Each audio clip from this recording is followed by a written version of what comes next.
अस्सलाम वालेकुम साथियों। अल्हम्दुलिल्लाह अल्हम्दुलिल्लाह આજે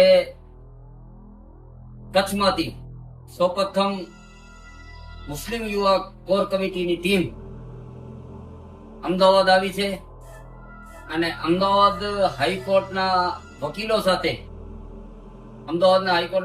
સાથે મીટિંગ કરી અને કચ્છમાં થયેલ ડિમોલેશન મસ્જિદોના હોય, દરગાહોના હોય કે ઘરોના હોય, તમામ ડિમોલેશન વિશે ગુપ્તગુ કરવામાં આવી અને સારી રીતે આ જે ડિમોલેશન છે એ તમામ ડિમોલેશનના જે પ્રકાર છે, જેવી રીતે ખોટી સહીઓ સાથે હોય કે 1-2 દિવસની મુદત સાથે મજાર શરીફ તોડી નાખવાની વાત હોય કે ખોટી રીતે જે નોટિસો ચાલુ છે તે હોય કે મસ્જિદોનું હુકમમાં ચડેલ મસ્જિદોનું ડિમોલેશન હોય, તમામ બાબત ઉપર આજે ચર્ચા થઈ અને તમામ બાબતો ઉપર કેવી રીતે હાઈકોર્ટમાં પિટિશન દાખલ કરવી એ અંગે પણ તમામ ચર્ચાઓ થઈ અને નક્કી થયો કે કેવી રીતે આપણે દરગાહો માટે, મસ્જિદ માટે કે અન્ય બીજી જે ડિમોલેશન પ્રક્રિયાઓ ચાલી રહી છે તમામ વિશે કેવી રીતે હાઈકોર્ટમાં રીટો દાખલ કરવી.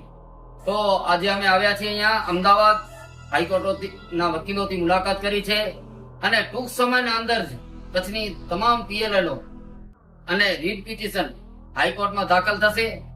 અને હું કચ્છ મુસ્લિમ સમાજને અપીલ કરું છું કે તમે થોડો કોઓપરેટ કરો, સાથ આપો. અમે આજથી એક પણ દરગાહ તોડવા નહીં દઈએ. ખાલી એક કામ કરો, નોટિસ અમારા સુધી પહોંચાડી આપો. ખાસ વાત યાદ રાખજો કે નોટિસ અમારા સુધી પહોંચાડી આપો તે જ ટાઈમ ઉપર જ્યારે તમને મળ્યું હોય. હાઈકોર્ટના વકીલો સાથે વાત એ લોકો કીધું નોટિસ તે જ ટાઈમ ઉપર મળતી હોય તો આરામથી અમે આ ચીજમાં કરી શકીએ. એટલે ખાસ ફરી કહું છું, નોટિસ અમારા સુધી પહોંચાડો. એટલી પણ ડિમોલેશન થઈ છે તમામની વિગત પણ અમને આપો જેથી અમે હાઈકોર્ટ બધા માટે જઈ શકીએ. ભલે જંગલમાં દરગાહ હતી, ડોક્યુમેન્ટ ભલે કાંઈ ન હોય પણ તોય પણ અમને તેના ફોટાને આપો જે દરગાહ તૂટી છે. આપણે હાઈકોર્ટમાં તેના વિરોધ પણ રીટ દાખલ કરશું.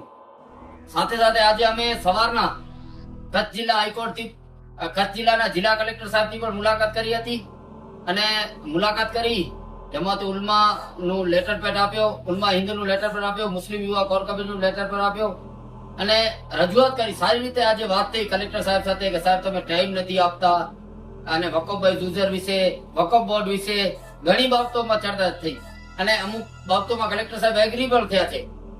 હવે બીજી તબક્કામાં પણ એ વિષય ઉપર વાતચીત કરશું. પણ ફિલહાલ મારી એટલી અપીલ છે કે હાલે જેવી રીતે વહીવટ તંત્ર મુસ્લિમ સમાજની ધાર્મિક વસ્તુઓ તોડી રહ્યો છે, આપણે પણ થોડાક જાગૃત થઈએ અને આપણે પણ નજર રાખીએ કોના ઉપર નોટિસ જાય છે, ક્યાં ક્યાં નોટિસ છોડાવવામાં આવે છે, ક્યાંક તમને દેવા આવશે, ક્યાંક છોડાવી હાલ્યા જશે. તો જરા ખ્યાલ કરો તો આપણે એક પણ દરગાહ, મસ્જિદ કે કઈ તોડવા દેશું નહીં. અસ્સલામ વાલેકુમ.